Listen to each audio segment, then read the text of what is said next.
take as many at-bats as you can, take as many swings as you can, as long as you've minimized your downside risk and have picked something with some outsized return or outsized upside. It's only a matter of time. Like, it's only a matter of taking enough at-bats where you're bound to find something that hits.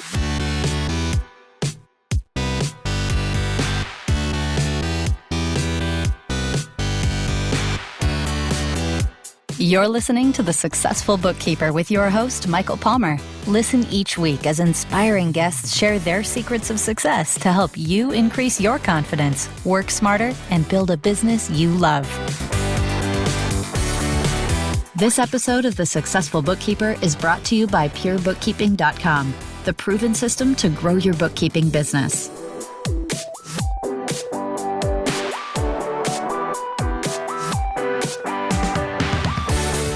Welcome back to the Successful Bookkeeper podcast. I am your host, Michael Palmer, and today's show is going to be an awesome one. Our guest is the creator of SideHustleNation.com and author of books like $1,000, 100 Ways, How Real People Make Real Money on the Side, and How You Can Too, and The Side Hustle, How to Turn Your Spare Time into $1,000 a month or more. Nick Loper, welcome to the podcast. What's going on, Michael? Thanks so much for having me. It's great to have you.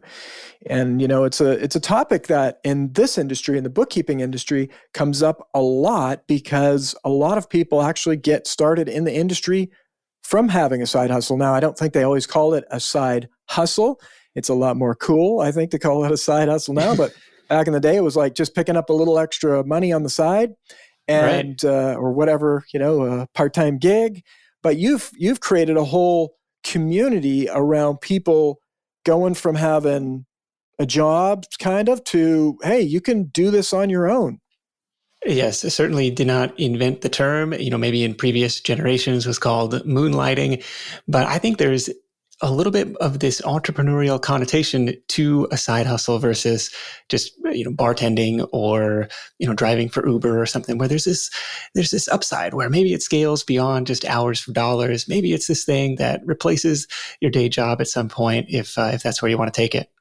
I like the sounds of that. And I love when I hear about people moving to being an entrepreneur, moving into business. I mean, I think it's what creates a solid local economy. And if you have a solid local economy, that spreads out. So it's an exciting thing. And I think it'll be really curious for our listener to learn more about you. So why don't we start with that, Nick? Tell us about how you ended up being this author and, to sharing everything there is to know about side hustles.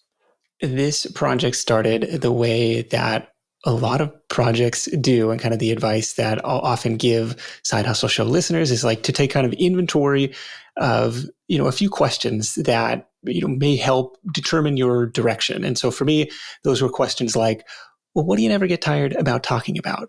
What lights you up? What do people already come to you naturally for advice about? And in my case, that was like deconstructing different business ideas, like following the money trail. Like that was always really interesting. Wait a minute, this seems really creative. How does that work? How do they get customers? How do they market this thing?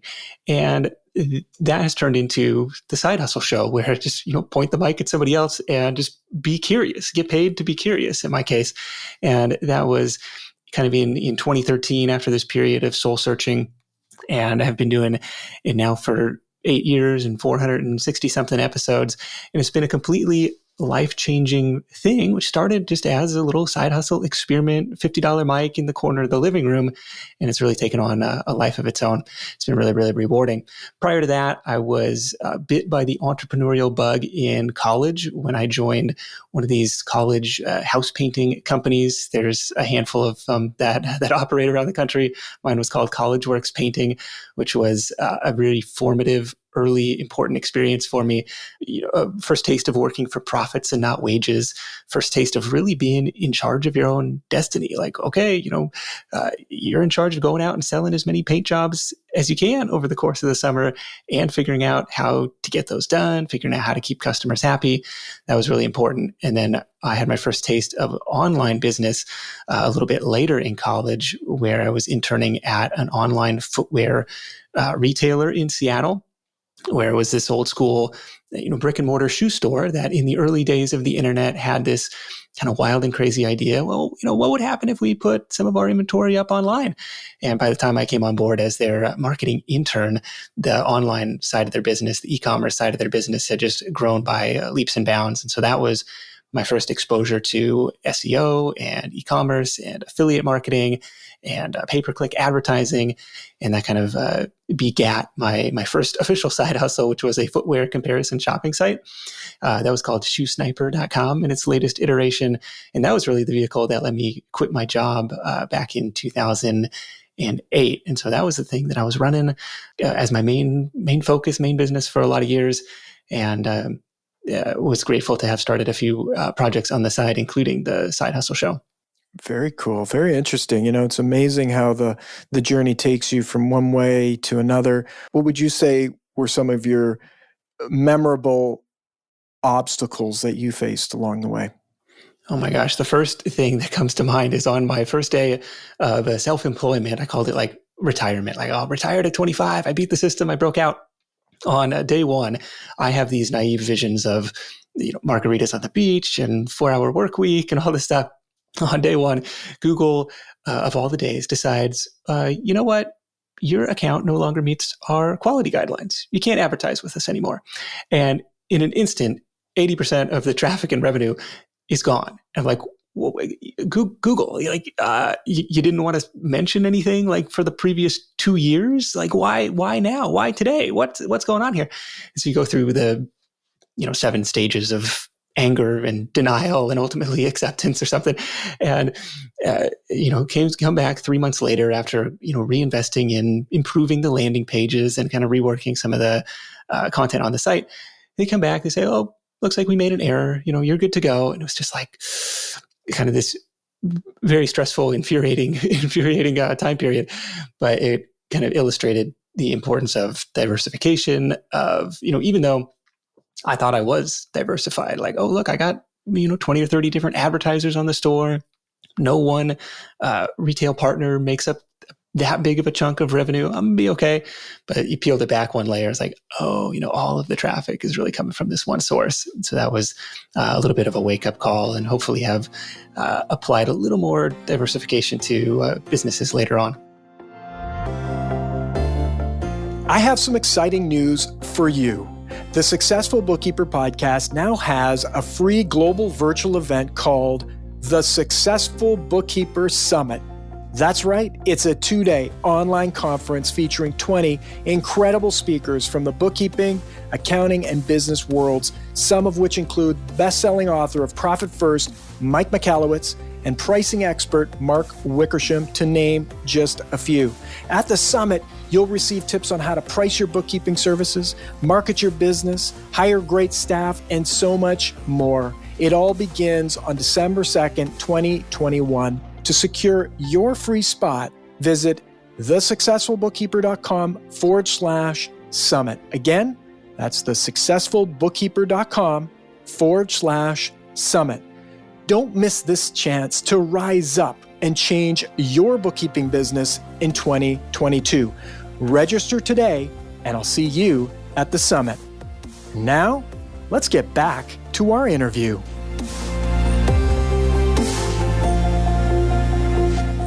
It's those bumps in the road that give us the wisdom of the future. It's like the sage, right? The sage has gone through so many downfalls, and they know how to get out of the downfalls eventually. And without failing a bit or having issues like that, how can we learn? And I think that for anyone just getting started in business, for our listener that's just getting started, that is the route.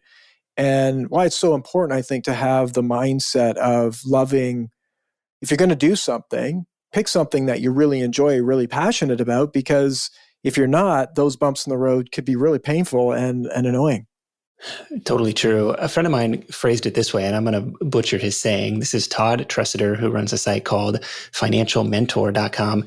And he was talking about the equation that governs wealth growth or something. He had a different way of phrasing it, but it was basically take as many at bats as you can, take as many swings as you can, as long as you've minimized your downside risk and have picked something with some outsized return or outsized upside.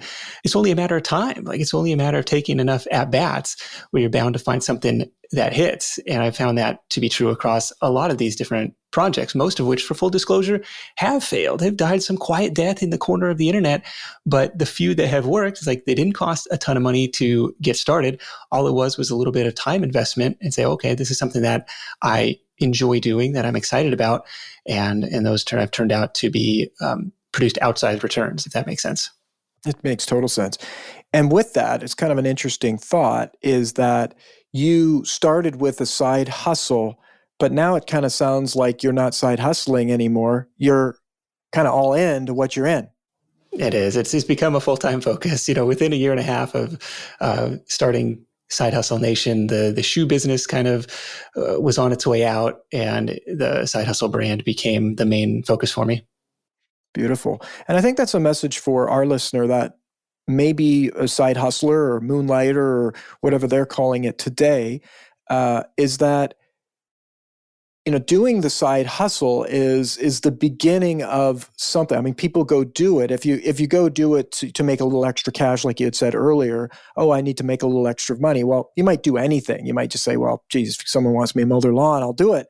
But I think a lot of our listeners are actually thinking that, wow, this is something I can do on the side to make a little extra money, and then see where it goes, to see if can I possibly build my own business and have freedom and be able to, get all the trappings of what it means to be in business. And that really is the beginning. And so you take that side hustle and you progress with it. So from you've worked with so many of these people that would be doing this. What gets in the way? What's going to have them get stopped or not continue? I mean, one of the biggest hurdles that we see is this myth of waiting for the lightning bolt of inspiration to strike, for this perfect, never before seen business idea, which I think, like, that's great. Innovation is great. But what we have seen more often is that successful business ideas come from evolution rather than revolution. It's like on the side of something that's already been done. It's already been proven. You take, for example, like, how many dry cleaners are in your town? How many sushi restaurants are in your town? It's been done before, but they're all, if they've been in business for more than a year, like, they're probably profitable. So it's like, okay, maybe it doesn't take this curve jumping, super innovative business idea. So that's one thing that I see people get hung up on. The other thing is trying to map out the entire journey from the sidelines, where what we've seen from, really hundreds of Side Hustle Show interviews at this point is this willingness to jump in, to take that first step, not necessarily knowing where that trail is going to go. And I think it's that willingness to experiment, possibly to fail, but pivot along the way, that separates a lot of people who, and I'm totally that, like, planner person who wants to have, like, just show me the way, guide me. Like, I want to see the whole trail map before we get started. But it's, I think, much more effective to, get started. Choosing what's next doesn't mean choosing what's forever, because oftentimes you'll find that opportunities become visible once you're in motion. It's the conversations that you have. It's the ideas that come up while you're doing research or homework for a certain project that kind of lend to different ideas. Very interesting. And I agree with that. It is an evolution. I think if more people embrace that and just know that, well, today is what you do today, but tomorrow we have no idea what this might turn into tomorrow. And I think that's the other key piece in my own journey, has been keeping that end vision. Like you said, you've mapped it all out. Like, what is the point? Where are you trying to go? You just want to make a bit of money today, but what overall do you want for your life, and how do you want to spend your days?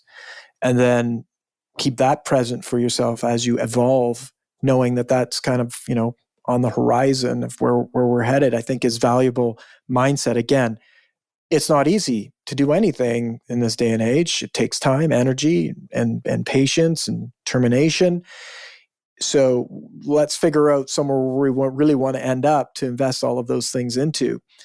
Now, Yeah. I have heard something about side hustling. I mean, in a technical industry like bookkeeping, I mean, you've done your own bookkeeping, and before the show we were talking about it, so that you actually like doing your own books and you like keeping the finances tidy, if you will, and knowing what's going on with the numbers. You've since outsourced that, but you kind of miss that. I mean, our listener right now is going, "Ooh, Nick, I like you. You're one of the good ones, right? You actually want to look at the numbers. You're like interested in what's going on.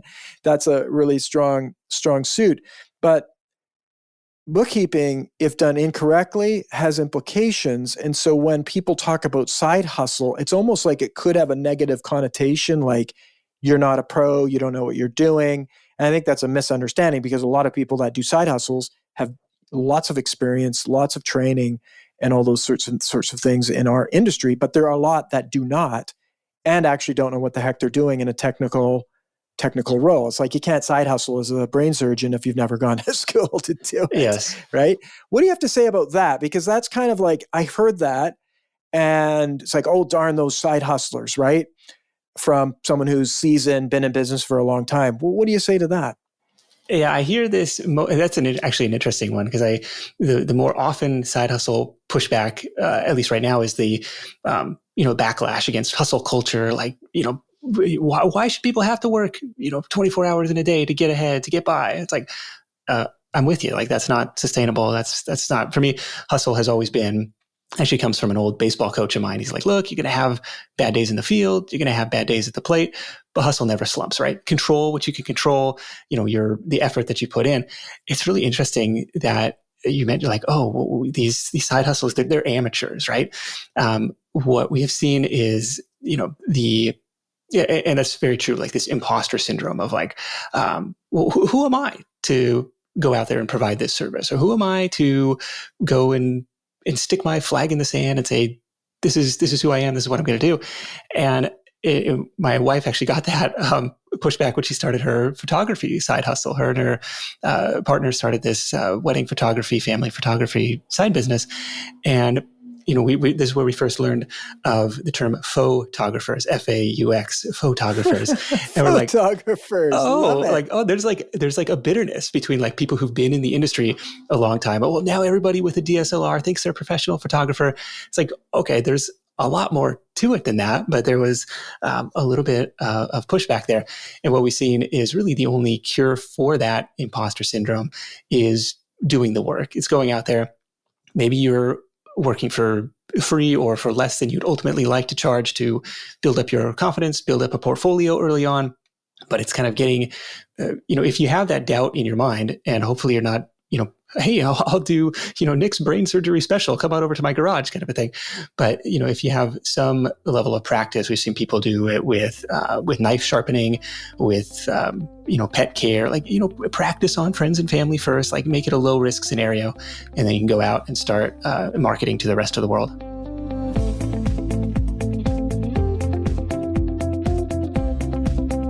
Good points. And I would say our community, the Successful Bookkeeper community, so many gracious and generous people that encourage other new people into the industry.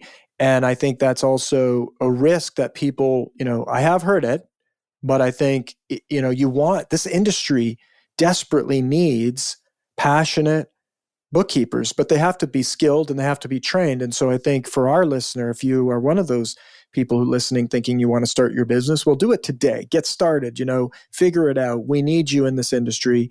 We need you to be well-trained. There's lots of great opportunities for training, for education, and have a commitment to bettering yourself every day. I mean, just like your baseball coach said, right? The hustle is, your good days, your bad days. You can't do something today that tomorrow, if you work hard at something and train, and you'll get better at it.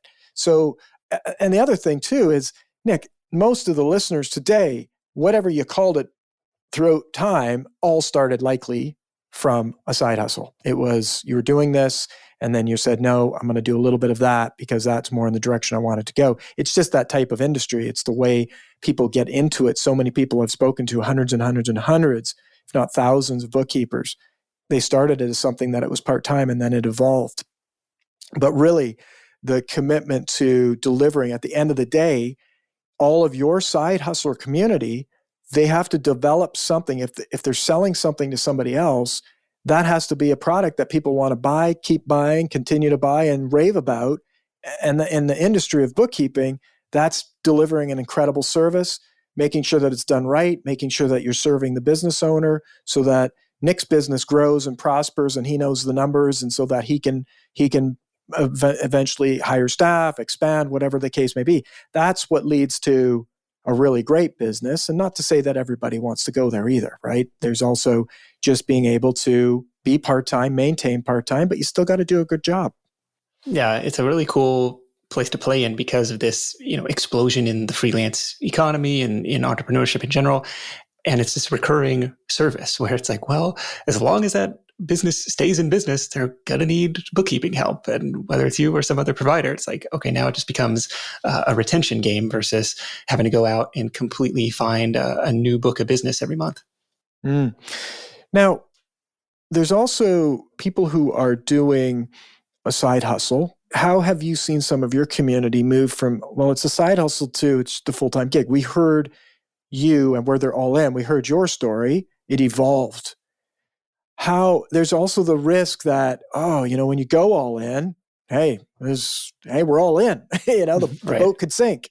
What have you seen in your community around people having the courage to commit and leap, to go from just it being the side hustle to the all in? I don't know what you call it, post side hustle.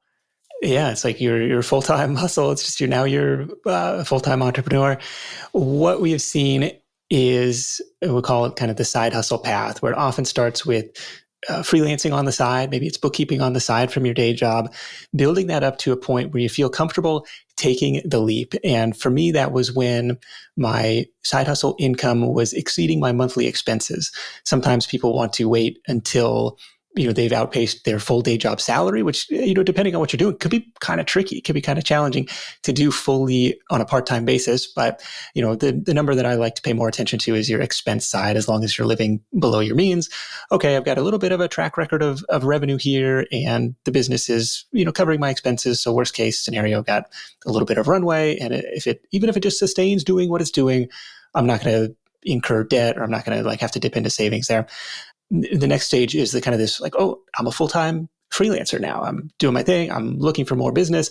And, now I've got an extra 40, 50 hours a week to dedicate to this thing. So I'm pretty confident that I can grow it from there.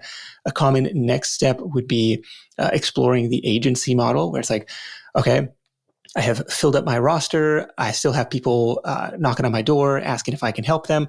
So the natural next step is to hire some subcontractors, hire some team members who can take some of the actual day-to-day labor, delivering the goods off of my plate.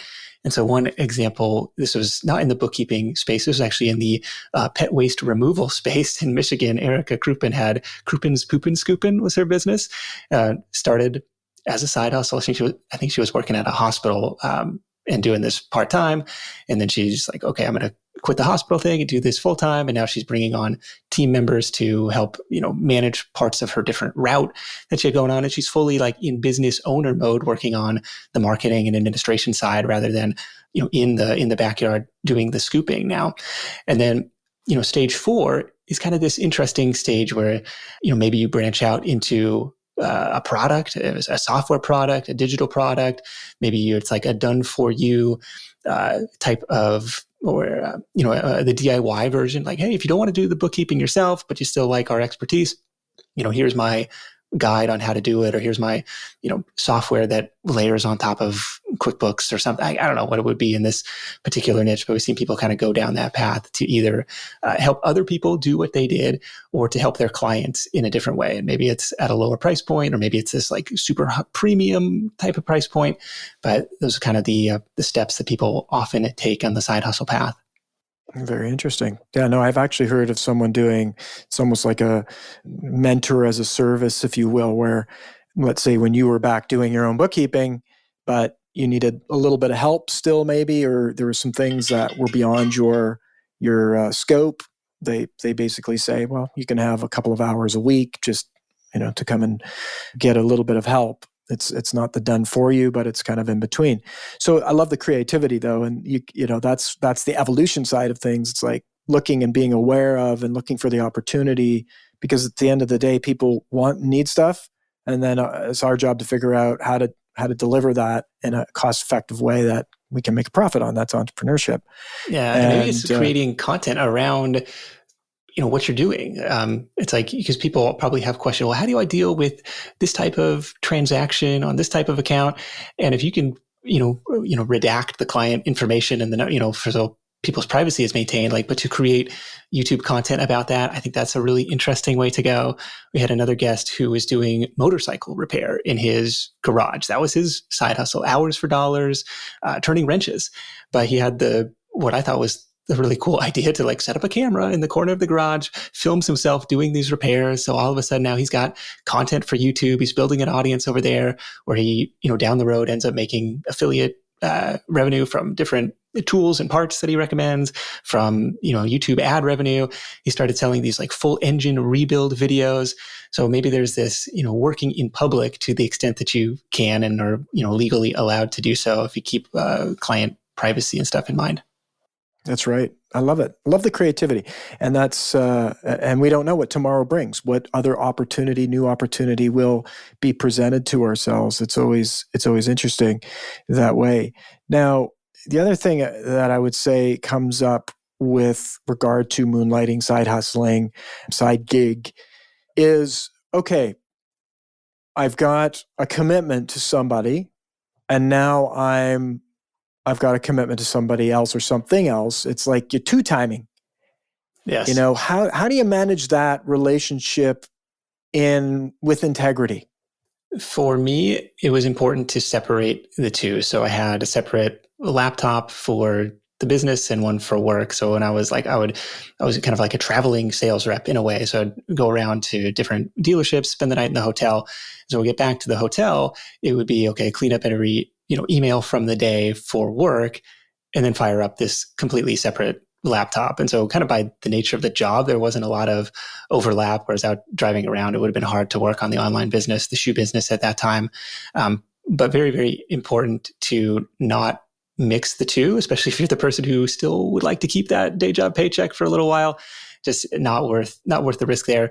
Some companies are going to ask that you disclose any outside financial interests in advance. So my wife's example with the photography business, where she works kind of like a clearance required national security type of place, even though it was completely unrelated, the HR department still wanted to know about that.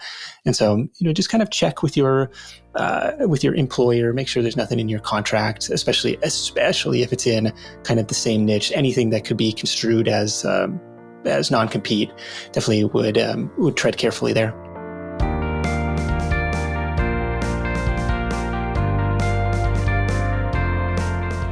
Yeah, I agree. And our founder of Pure Bookkeeping, Debbie Roberts, when she started, this was a lot of years ago, literally her boss, she said, look, I want to go out on my own and start on my own business.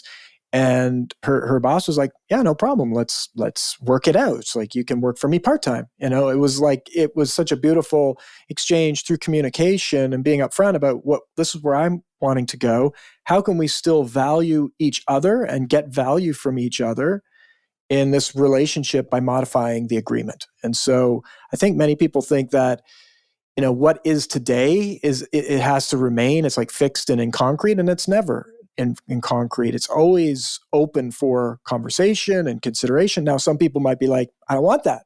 Well, that's up to us to either sway them or find someone else could help us be the stepping stones towards what we want in our life. And that's what I stand for, is, being in communication, making sure that people are aware. And you just never know. But there comes risk with being open and transparent. Isn't there? There is. And so my boss knew about my business when I was still working. And I don't know that he probably thought, well, that's a cute little side project. You have fun with that. And then, when I told him I was quitting, he was, oh, maybe that was a little more serious. But that was okay. We were upfront about it. And I think, like you said, communication is really the key there. Beautiful. And tips for our listener who may be thinking about doing this, to getting into bookkeeping on the side, any other tips that you could give to them? And maybe that's a good opportunity to start talking about your book, $1,000, 100 Ways, and how it can help our listeners. So what I would consider here is, who's the audience that you want to serve? So like bookkeeping itself is a niche service like within accounting, but I think you could get even nichier, if that's a word, to say, okay, I'm going to focus on, landscape companies, or I'm going to be like the go-to person in this niche. And so that way, your decision-making process as a customer says like, yes, that is the person that I want to hire because they understand my business model. They know what typical expenses might look like. They just know how this works versus just raising your hand and say, I can do bookkeeping for any type of operation, or piggybacking on a specific software. And maybe you combine the two. Like, I only do landscaping companies that are running FreshBooks. I only do landscaping companies that are running QuickBooks or something like that, to be able to say, this is who I serve. This is who I am. This is who I serve. This is how we do it. And that kind of allows you to productize it in a way versus, having to have a discovery call every single time. Like, how many employees do you have? What kind of revenue are we doing? And all of that. Does that make sense? It does, yeah. So your book, $1,000, 100 Ways. Tell us a little bit about it. This was a crowdsourced project from the Side Hustle Nation community to feature all of the cool things that members of the community are doing to make extra money. What kind of businesses have they started? It covers local service-based businesses like the knife sharpening, like the pooper scooper business. It covers online freelancing business such as bookkeeping. In fact, Kate Johnson from Bookkeeping Side Hustle is in there. It covers e-commerce and physical products, and it covers kind of like this more nebulous online business. I'm going to create a YouTube channel. I'm going to create a blog. I'm going to do this whole audience-based, affiliate marketing, advertising-based business as well. And kind of goes through those stories in parallel. So you can kind of compare apples to apples. And by in parallel, I mean just asking the same questions to everybody. Like, hey, how'd you come up with that idea? How'd you get your first customers? What else has worked to market this thing? What would you do differently? What mistakes did you make along the way? And I found that it was really fun to put together and kind of look for some common threads amongst those in terms of, the marketing and mistakes and advice that people gave. Yeah, I love it. I always remember hearing this example or story of it's some sort of a brainstorming exercise, and I can't remember exactly how it went, but it was sort of like this. It's like if I asked you, Nick, what are the ways you could use, a brick, and you would come up with a number of ways that brick would be useful. But if I said, okay, Nick, I want you to imagine that you're a burglar, what ways would you use this brick? And there'd be like way more ways that your mind would just unlock all these new ways of using the brick or what the brick could be used for. And I think your book, $1,000, 100 Ways, it'd be a book like that for small business owners, because they might not all be about bookkeeping. In fact, they're probably not. But they're ways that people have been creative in their life and done things differently. And that can unlock like, wow, what if I applied that to my bookkeeping business? That might be really interesting, or a new way. Because I've been a part of many, many masterminds in my days.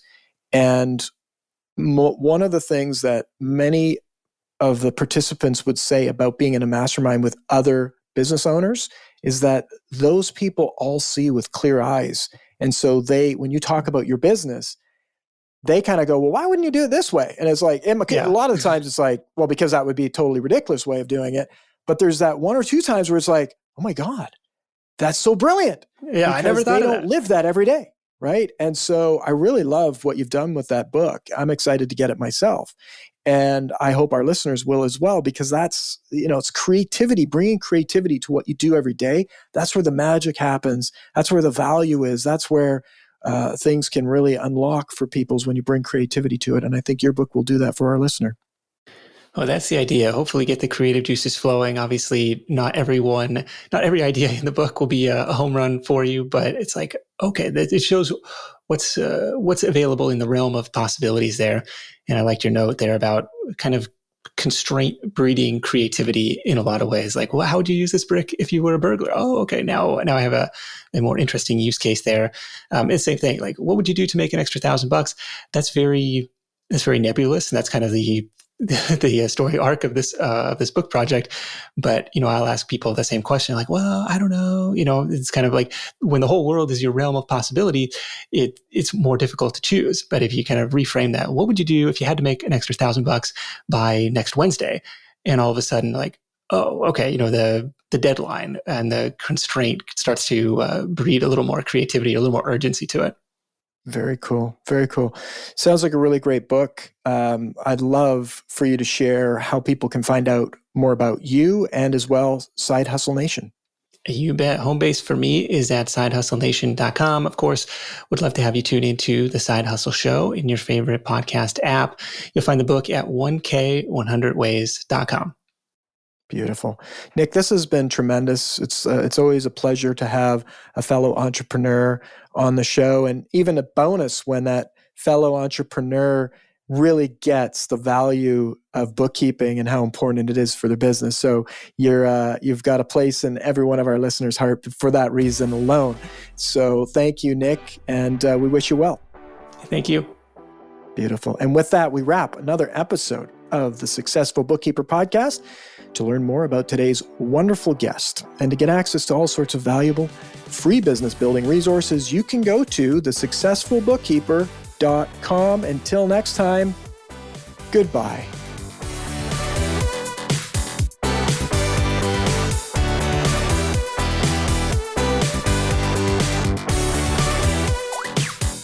You've been listening to The Successful Bookkeeper with Michael Palmer. For more information and to download the resources mentioned in this episode, please visit us at thesuccessfulbookkeeper.com. Thank you for listening.